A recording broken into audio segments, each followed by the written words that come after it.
was thinking that a holiday could buy a life or two. We could easily stay at home and watch the video. But you aren't really dying, it's just a picture show. Please won't you take a couple of bucks, it's the least that I can do.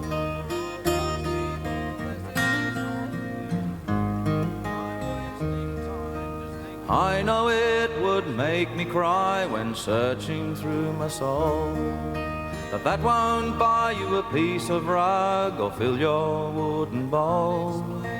This is a song for all God's people, this is a song for you. I'm wasting time just thinking it out, it's the least that I can do.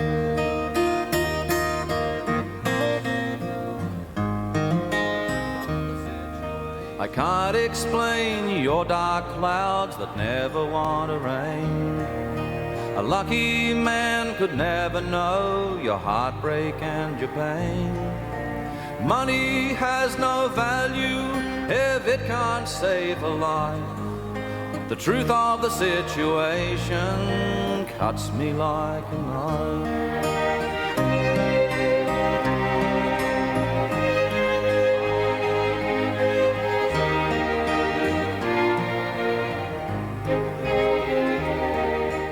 God is love and I believe that God's in me and you.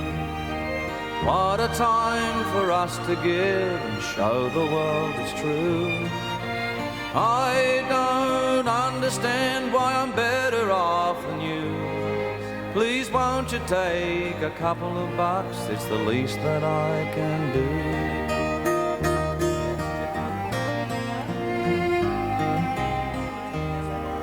Just thinking that a holiday could buy a life or two.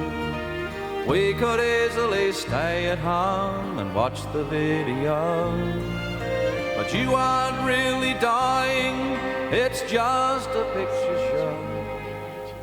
Please won't you take a couple of bucks, it's the least that I can do.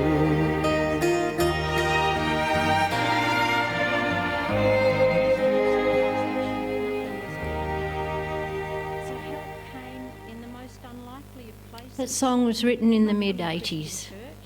There was famine in Africa, and none more so than in Ethiopia, where millions of people were starving.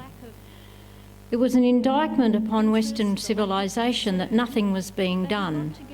So help came in the most unlikely of places, not from the Christian church, but from the rock and roll bands and the pop bands of the era.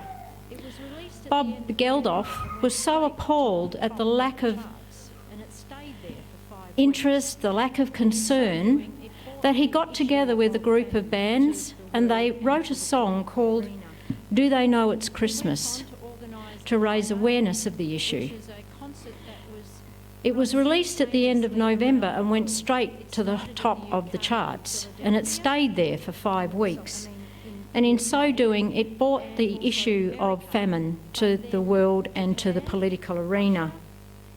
He went on to organise Live Aid, which is a concert that was run simultaneously around the world. It started in the UK in Philadelphia, and also, in the UK, and also in America, but then Japan, Russia, Canada, Australia, West Germany all got on board, and it became one of the largest live events in history.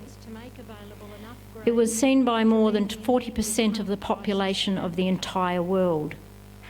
It raised over $127 million, and it put the scene on the public arena, and particularly the political arena.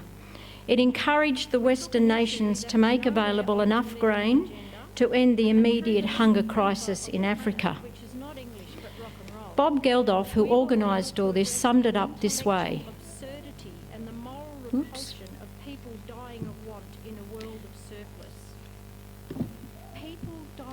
We took an issue that was nowhere on the political agenda, and through the lingua franca of the planet, which is not English but rock and roll, we were able to address the intellectual absurdity and the moral repulsion of people dying of want in a world of surplus.